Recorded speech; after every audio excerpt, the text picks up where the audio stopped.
La Corporation de développement communautaire de Mirabel vient de dévoiler la deuxième planche de sa série BD-reportage portant sur les enjeux sociaux communautaires. Les ados sont au cœur de ce deuxième volet et pour en parler, je reçois Émilie Larin, directrice de l'Intersection des Laurentides, autrefois la Maison des Jeunes de Mirabel. Madame Larin, bonsoir. Bonsoir.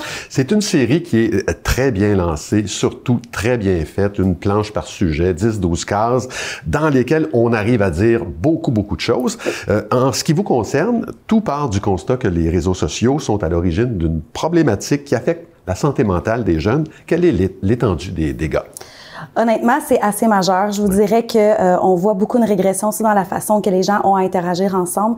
Chez nos jeunes, on voit beaucoup d'anxiété qui est reliée à ça, beaucoup de détresse psychologique. En fait, beaucoup de difficultés à interagir en réel ensemble. Oui. Dans la maison des jeunes, on le voit principalement, nos jeunes communiquent principalement entre eux, même s'ils sont assis un à côté de l'autre, via leur cellulaire. Une gang de tout seul ensemble, comme dirait un personnage dans une pièce de Michel Tremblay. Oui. Il y a une chose, moi, qui m'a frappé, c'est que le fossé n'est plus seulement entre les générations, mais entre les individus eux-mêmes. C'est un peu ce que vous venez d'expliquer. Oui, exactement. En fait, les interactions sont très limitées. Et en fait, des enjeux qui se passaient dans la cour d'école, il était une fois, même moi, jeune, c'est un enjeu qui se passait en quelques minutes. Rendu à la maison, c'était réglé. Mais c'est des choses qui s'étirent sur plusieurs semaines, de par les vidéos, les photos, les groupes et tout ça.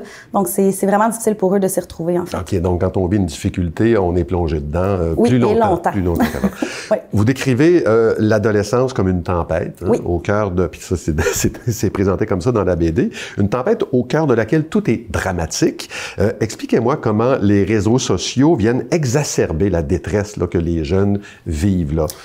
En fait, c'est qu'au préalable, lorsqu'on vivait une situation où on était amoureux de quelqu'un, exemple, c'était en secret, on partageait ça avec nos pères en un à un.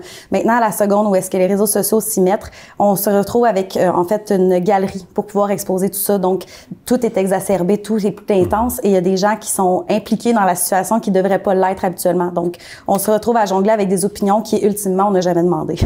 Vous êtes, très près des jeunes, là, vous oui. travaillez avec eux depuis 15 ans, vous avez dit tout à l'heure. Oui. Qu'est-ce qui doit être fait qu'est-ce qui doit être fait ou qui peut être fait qui permettrait de renverser la vapeur? Honnêtement, beaucoup de prévention. C'est souvent ça. Les gens les ados se retrouvent avec des cellulaires, des réseaux sociaux sans trop même savoir quels sont les impacts, comment les utiliser.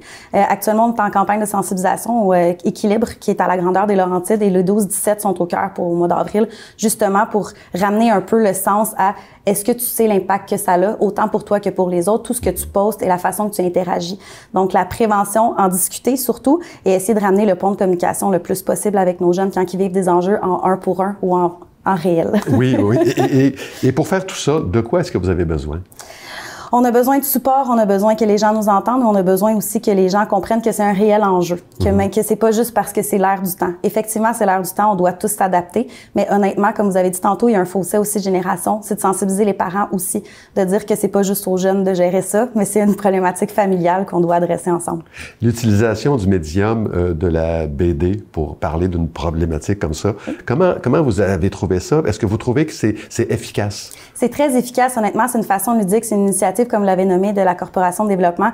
C'est ludique, ça permet d'atteindre tout le monde. En fait, je pense que c'est un médium qui devient accessible et surtout agréable à pouvoir partager. D'accord. Là, vous avez parlé de la problématique liée aux réseaux sociaux. J'imagine que vous auriez pu parler de plein d'autres problématiques. Pourquoi avoir choisi celle-là de façon plus spécifique? Parce que honnêtement, c'est les enjeux qu'on voit le plus. Dans notre organisme, on est déployé dans plusieurs milieux, autant en milieu scolaire qu'à la Maison des Jeunes. Et honnêtement, c'est souvent ce qui relève le plus, c'est que ça vient concomitant, ça l'exacerbe toute autre problématique. Ouais. Donc, c'est vraiment, ça devient une galerie épouvantable. C'est un peu le sujet, le problème de l'heure. Écoutez, en terminant, je signale que ce BD-reportage est accessible sur les pages Facebook de la Corporation de développement communautaire, sur la vôtre aussi. Également.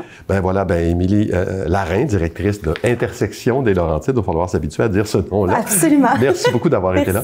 Merci à vous.